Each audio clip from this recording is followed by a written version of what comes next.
I went on the Media Magnets trip with Momentum a few years ago, and it was just so wonderful to be a part of this group. And I'm happy to be here today to share a super easy recipe with you. I just wanted to share a little bit more about my blog. It is called What Jew Want to Eat. And I started it just kind of for fun. I had no idea it was going to become my whole career. And something my brother and I always would say growing up is like after Jew, and like Jew first. So I bought the domain and I didn't think anyone was going to read this blog, but it turned into much bigger than I realized. When I started the blog, this was almost 10 years ago. I had just moved from New York City, full of Jewish people, of course, to Austin, Texas. And I was a little bored at work, wanted to start a creative project. So I decided to start a food blog. At the time, I was really into cupcakes. This was like 10 years ago, 2009, cupcakes were very big. But I talked to my brother, and he's always very practical. And he said, "What if you did Jewish food instead?" And at the time, I said, "What even is Jewish food?" Like to me, it just seemed like normal food I grew up with: kugel, kichel, knishes, all those delicious things.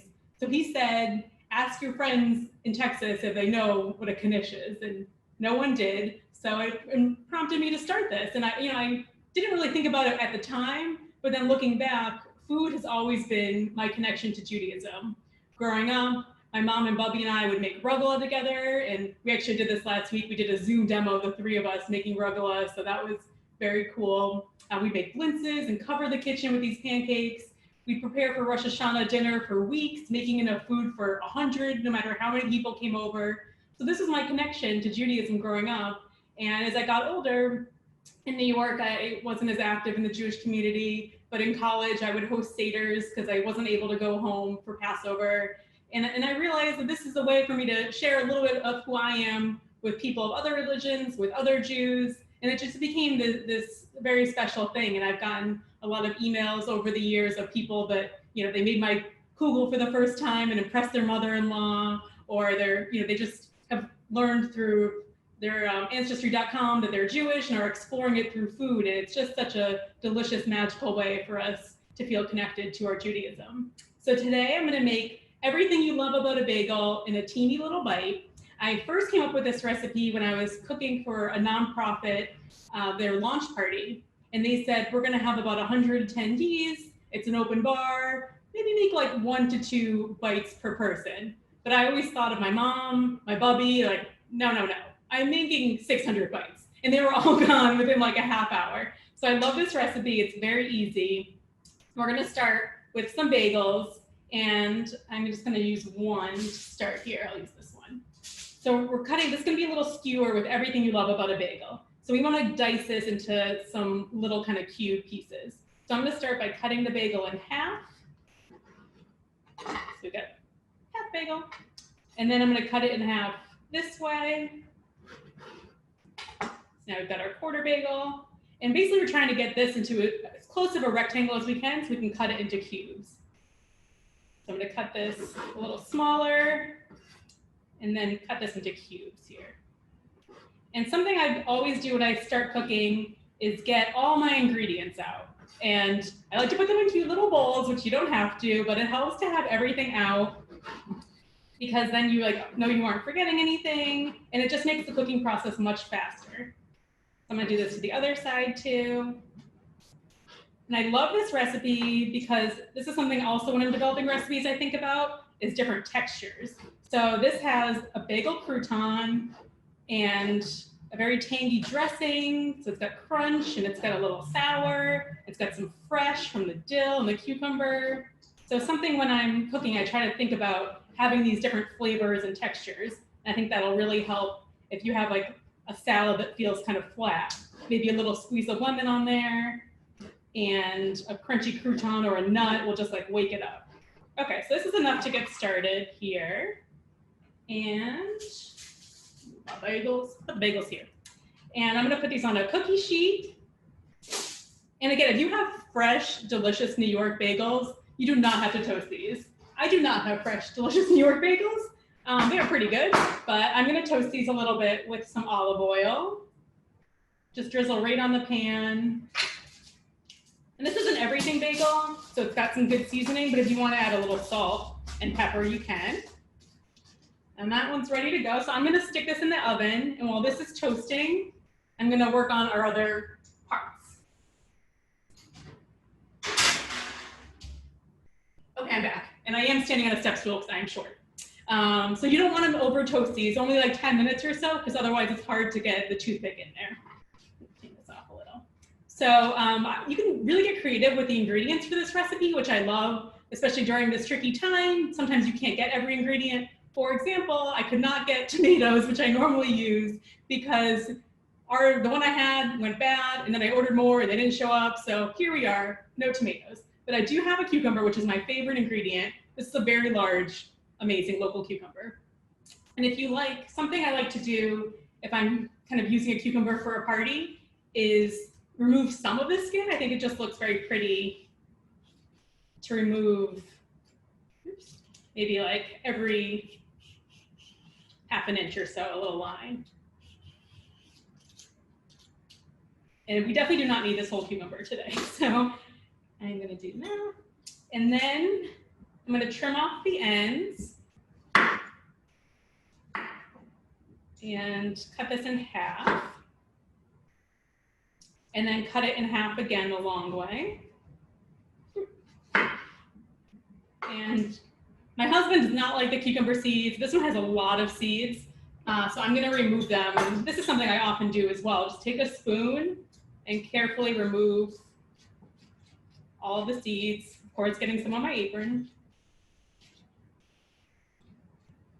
And so we're gonna put all of these on a little toothpick. So you kind of wanna keep that in mind when you're cutting these, and you want all your pieces to be about the same size, because that's gonna be aesthetically pleasing. It's gonna look pretty, and you want your recipe to look pretty.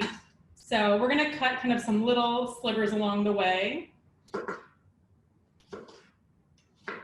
And this recipe I normally would serve for a party, but we're not really having parties right now. So I like it instead of a breakfast. It's fun to work with kids on it, and then you can eat it right away. It's just something that everyone can work on a little together, and you can just eat an entire bagel, but on toothpicks instead. So here we've got these little pieces here, and you can cut this as thin as you want. So when I'm cutting, so you always want to have a cutting board. You always want to stand straight against your cutting board. And if your cutting board is moving a lot, put a wet paper towel underneath it, and that will keep it in place. So here we've got our cucumber. To dice this, you might be nervous, you're gonna cut yourself, go crazy. So you want a very sharp knife. Contrary to what you think, a sharp knife actually helps you not cut yourself because you're not having to push down as hard. And then I keep the tip of the knife down, put my hands like right up, grip that with my fingers. You don't wanna like hold it down here all willy-nilly. And then keep the tip down and just dice and move the cucumber. You don't even have to watch. You can watch though, you should watch.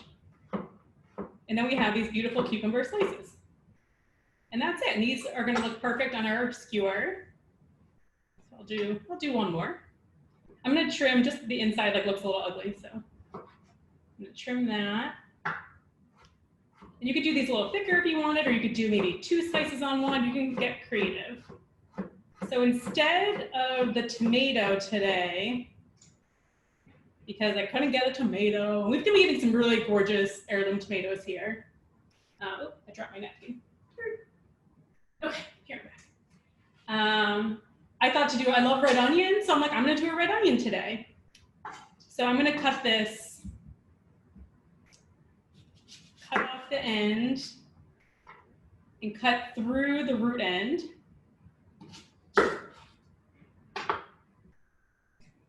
And we're gonna peel off the skin here. Now, normally if you were gonna dice a red onion, we're not gonna dice it today, but you would cut through it, be like this way, cut this way, and then cut this way, and you would get different dice pieces. So instead, I'm gonna cut kind of some longish pieces to match this here. So I'm gonna cut some slices, and you want them about the same size as the cucumber. And then we're gonna cut a little bigger than I normally would for a dice here. And we've got these like perfect little red onion slices. And if they're not perfect, people get a little nervous, I think, with with cooking that it has to be perfect. Like this one, oops, that turned out big, and cut it in half. There you go, it's fine. So we've got these kind of all ready to go as well.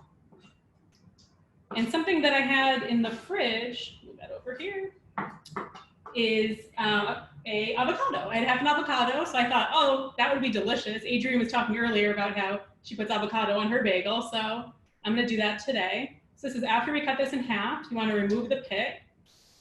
Hopefully it's kind of stuck in there. And then you wanna cut kind of similar size dices here. So I'm gonna cut some slices, and just be careful not to cut through the skin, but if your knife's really sharp, you shouldn't have to push down too hard. And then we're gonna cut this long way. And then you have some chunks of avocado you can add to your bite as well. And then you wanna take a spoon, and it's gonna take the pieces out here. All right, we've got all that going. Okay, so I'm gonna put all my ingredients on a plate so I have them all ready when we're ready to go. We've got our avocado, we've got some red onion, and we've got, some cucumber. So again, you can definitely use tomatoes, which I like, and we're gonna put some lox on here as well. So I'm gonna put this aside for now. And now we are gonna make our dressings. So initially when I did this, I made a bagel schmear dip, and it's definitely got a lot of dairy. So here I've got it started. It's sour cream and cream cheese. And I like to combine the two because it makes it a better texture for dipping, and you've got a little tangy from the sour cream, creamy from the cream cheese, a little sweeter. And I'm just gonna whip this. If you have a hand mixer or a stand mixer, you can do that as well. I'm just gonna use a whisk today. I'm gonna get that nice and whipped. If you have whipped cream cheese, you can totally do that as well. And you can use this even just to spread on your bagel. You don't have to even make the dip. So I'm gonna check on my bagel pieces here. See, we don't want those to get too toasted. Okay. I removed the bagel pieces. They could use a little longer, but I want to make sure I have time to cool them before we build our bagel pieces. So here we've got our whipped cream cheese and sour cream, and I'm going to add some everything bagel spice. When I first came up with this recipe, Trader Joe's did not have this everything bagel spice, and it was not a thing I saw everywhere. So you can definitely make your own, which I have the recipe for. But if you have the Trader Joe's or a different brand, you can just totally use that. So I'm adding that in there. Normally I use some fresh dill, but I've had a hard time getting fresh dill, so I've got some dried dill. Again, just like use what you have. And then we want to use about half a lemon. This is a small lemon, so I'm going to use the whole lemon. It should be about a tablespoon. And I squeeze that in there. I squeeze it over my hand to catch the seeds. Put that there. If you have a citrus squeezer, though, that works really well, obviously. And then we're going to mix this up. Oh, it looks so good. I love how pretty it is. And you could top this with some fresh dill, too, if you have it, or a different herb. That looks really nice. And I'm going to put this in a little bowl for serving.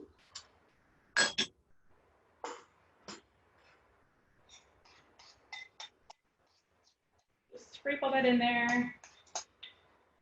I always try to do things in a pretty way too. You know, you eat with your eyes. So you can serve in this big bowl, but I think it looks a little nicer in this like little bowl. Put that over there. So you could definitely do this if you want to make a par version with a dairy-free cream cheese.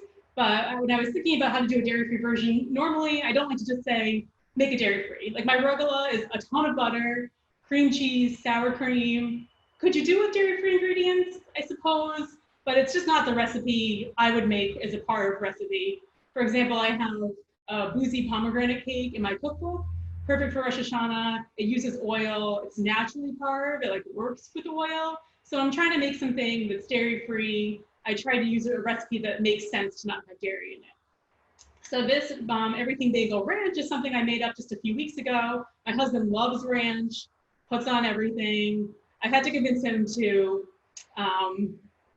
use my homemade ranch instead of store-bought ranch. It's really good. So I made a dairy-free or dairy version, and then I thought I should make a dairy-free version, and it's super easy. I saw someone asked for the name of my cookbook. It's called Sweet Noshings, and it's all desserts, all modern Jewish desserts. It has a black and pink cookie, which is actually a raspberry flavored pink side, and then the black side is chocolate. It's all natural, but like bright pink, which I love.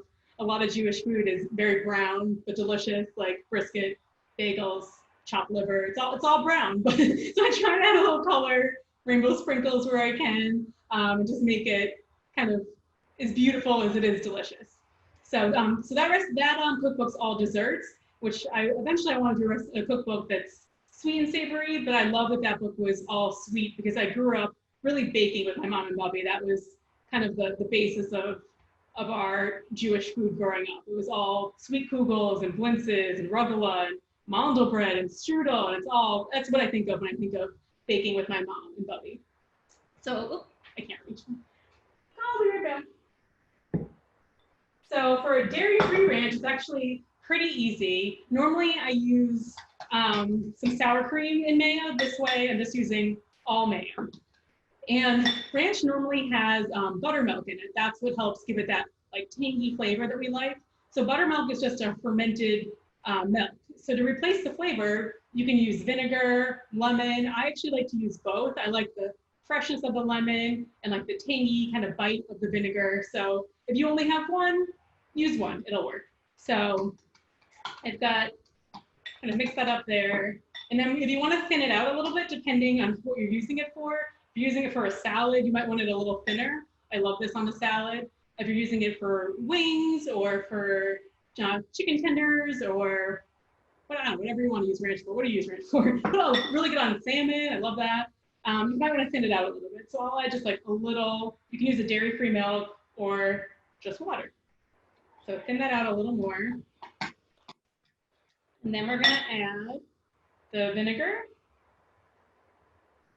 and the juice from half a lemon. Again, it's about a tablespoon, so this is a small lemon. There we go. Just dry my hands off. And ranch also has a lot of onion and garlic flavor. So in addition to the everything bagel spice, which I'm using again in here, it's an everything bagel ranch. Put that in. I've got some dried dill. And I've got some extra garlic in the form of garlic powder. Stuck in there. And some onion powder. You don't have to make those noises when you're cooking. And I'm just going to mix that up. And then it's got a beautiful flavor here. And again, you might want to adjust the seasoning with salt and pepper, depending on the brand of everything bagel spice you're using or how much you've used. I'll probably just add a little pepper. I know mine has salt in it. Which is something, it's a good trick I've learned, is that if a recipe, if you're making a salad or some fish, it just doesn't have like, you're just missing something, a squeeze of lemon, a little salt will cure it like 9 times out of 10. So those are ingredients I always have on hand. And I'm going to put this one in another cute bowl. And there you go. And then this is a great recipe too. I like to make it easy on myself. Cook once, and then you can serve it multiple times. So you can make this everything bagel ranch, make a big batch, serve it on salmon one night, maybe use it to dip sandwiches in one night, use it on your chicken fingers one night, and like you don't really have to make it once. It's great in the fridge for 5 days. It almost just gets better as the flavors intensify. So let me grab my bagel pieces here.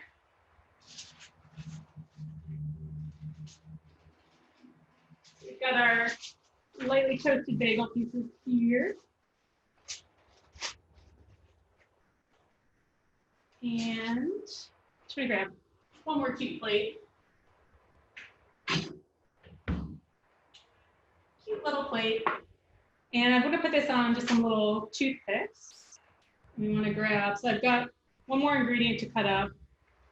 We've got some lox, of course, my favorite bagel topping. And I'm just going to cut these into kind of smaller pieces. This is actually, there's like 3 pieces here. So it'll fit on the skewer.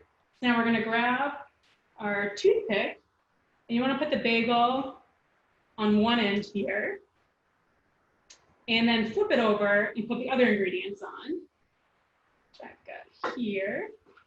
So I'm going to put maybe a little red onion and a little cucumber, a little avocado. Actually, so it's so funny, like I didn't have tomatoes, so I was like, oh, this is like this morning, like what am I gonna use? And we had the avocado, and I actually think I'm gonna like this even better than the tomato. So sometimes not having ingredients can work out in your benefit. So again, squeeze it on this end, and I like to do it in the same order. Oh man, I forgot the lox, my favorite part. I was like, what? Something looks missing. Okay. And then we got the lox. And I love these too because they have a variety of different colors on them. Especially if you get some beautiful heirloom tomatoes, that is like really nice. And I'll just do one more for this demo here. I got cucumber and avocado and a piece of lox. So then you could serve these just like on a beautiful plate like this, and then have the sauces on the side. You could do maybe like this in the middle and have the bagel lox and schmear skewers around the outside. That would be really nice. Or something I've done before, if you're having a party, this is nice, is put a little bit of the dip on the plate. And then have the skewer. I don't like to have the bagel piece resting on the dressing or the dip because then they'll get a little soggy. Kind of put it in the middle there. And then that looks really cute. So maybe I'll do that on this little tray. So you could have kind of a little line of dip here. And then you could have extra dip on the side so people can dip even more, which they will want to. And then have your little 3 skewers. And there you go. A perfect Shavuot appetizer. Very good. So now I'm going to open up to questions, see if you guys have any questions about this recipe, about blogging, anything. Any questions? Adrian's going to come on. Okay. Hi. Hi. Ames. Tell me, it seems to me like, Bagels, Lux, and Schmear is like super Jewish. We all know it. We love it. And I love that you gave us that ranch that's dairy-free. I'm just wondering, you live in Puerto Rico.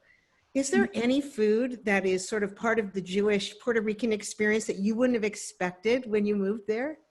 That's a good question. I moved a lot. So I've lived in Connecticut, New York, Georgia, Texas, California, now Puerto Rico. Yeah. And if you think about it, Jews have lived a lot of places, usually because they're forced to. But as people have moved, they adapt their recipes to kind of take what they have. And a common thing I'll get is I do a lot of twists on recipes. And I started with my grandma's recipes, my bubbies. I've twisted them over the years. So they'll say, your brisket's not traditional. You use whiskey in your brisket. This is not how Bubby does it. So I always ask, like, what is your Bubby's recipe? And it's usually something with onion soup mix, a can of Coke, and some ketchup. Right. And that's delicious, but do you think people have been making that for thousands of years? This is something that we've adapted to based on what we have, based on what's trendy at the time. So I love, like when I was in Texas, I'd add some chili to my matzo ball soup to give it some heat. And I've made a breakfast taco latke, which is really delicious. So I love taking ingredients that are local to where I am and making it into kind of a Jewish flavor. So I haven't found anything that's specific like Puerto Rican Jewish, but I have adapted some items. Like I made mofongo is a popular plantain kind of mash here with pork rinds in it. So I did a pastrami version that's kosher.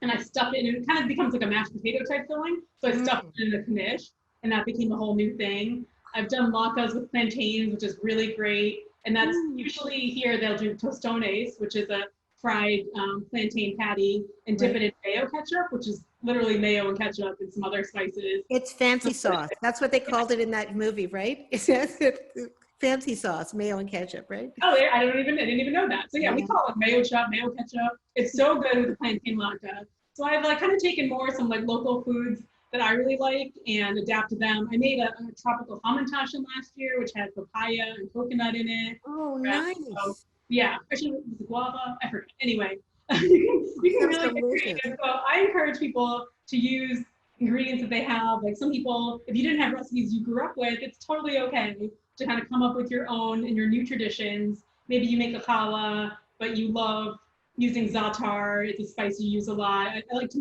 mix Ashkenazi, Sephardic, Mizrahi ingredients because we're all kind of a big Jewish melting pot now. So I encourage you to get creative. Oh, it's fantastic. It's funny. I was going to ask you about it. It's not all Ashkenazi, right? Especially if you want to eat well. Okay. This question is so basic and maybe everyone has their answer, but I have not managed to solve this yet. So I beg you, how do I cut a red onion without losing all my mascara and eyeliner?